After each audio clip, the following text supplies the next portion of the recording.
Hey, Moisés, ¿qué hacemos ahora? English as a second language is a traditional term used to refer to the study of the English language by non-native speakers, which takes place in an established English-speaking country.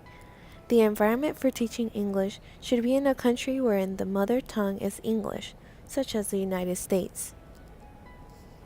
There is such a vulnerability for ESL students coming in a lot of different ways. 1. As a language barrier that creates division and sometimes tension if you don't know the language that other people around you know. It creates an opportunity for bullying, which is unacceptable. There's also a vulnerability in terms of family barrier, when the child in the family has a native language that is not English and the family can't get the support or can't communicate in English with their child's teachers in order to seek for help.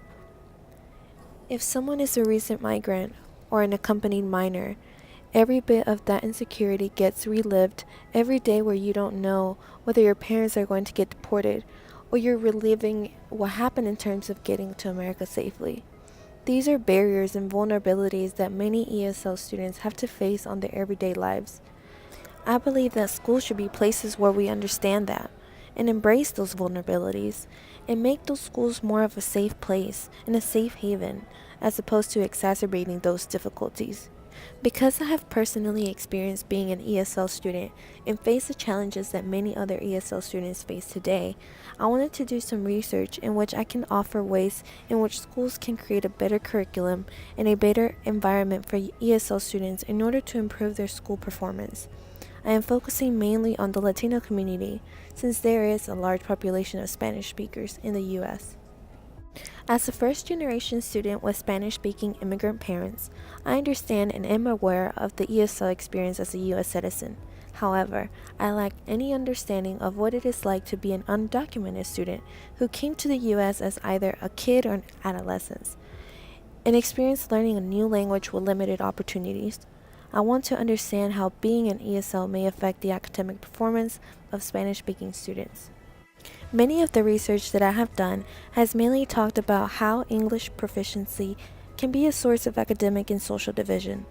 There are efforts of helping non-native English speakers through ESL enrollment, but at the same time, placement in ESL programs may either reinforce or blur intergenerational divisions among youth.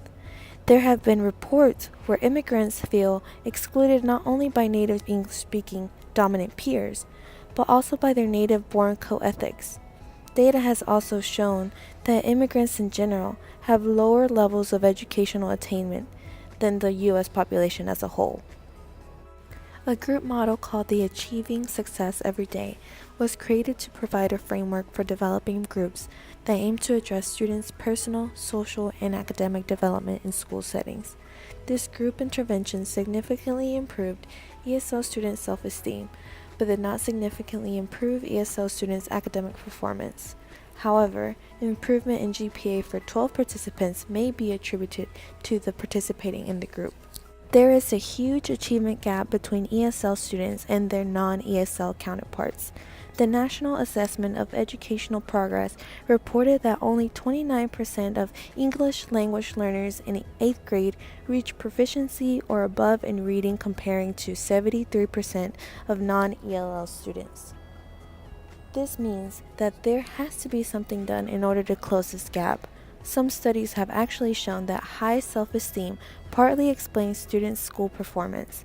Small groups were successful at improving ESL students' language acquisition and the display of appropriate classroom behaviors. This means that group intervention, in fact, does benefit these students. Another model that was used in another study called the transfer theory indicated that Spanish literacy together with English language proficiency are substantially predictive of academic achievement in English. This theory suggests that although aspects such as pronunciation, fluency, etc. of different languages can be distinguished, there is an underlying cognitive academic proficiency that is common across languages. This common underlying proficiency makes possible the transfer of cognitive, academic, or literacy-related proficiency from one language to another. These two specific findings are important for the field of education because it allows ESL students to seek academic improvement. It is important to note that although it is important to have group intervention and to have some type of dual language program at schools, it is very difficult to implement these models if there's not enough resources or there's no faculty who would like to take part of these models.